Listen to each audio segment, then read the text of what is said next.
કરોડોનો ખર્ચ પાણીમાં ડીસામાં બનેલા 200 કરોડના એલિવેટેડ ઓવરબ્રિજથી સમસ્યાઓની ભરમાર.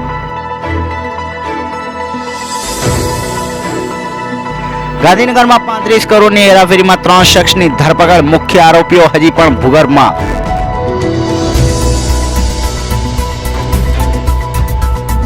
રાજકોટની 438 મિલકતને જોખમી જાહેર કરી નોટિસ ફટકારનાર મનપાનું મુખ્ય ફાયર સ્ટેશન જર્જરિત.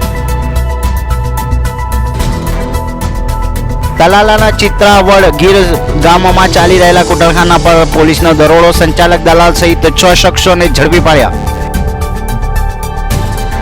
દરિયાપુરના મનપસંદ જીમખાનાના જુગારના અડ્ડા પડિયા પાથરિયા રહેતા ક્રાઇમ બ્રાન્ચના 60 સહિત 100 પોલીસ કર્મચારીઓ સામે તપાસ.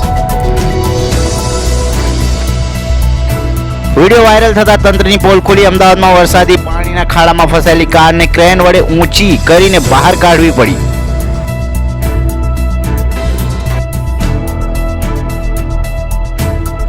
દાહોદ કાળી તળાઈથી પોરબંદર લઈ જવાતા 20 લાખના દારૂ સાથે ચાલક ઝડપાયો.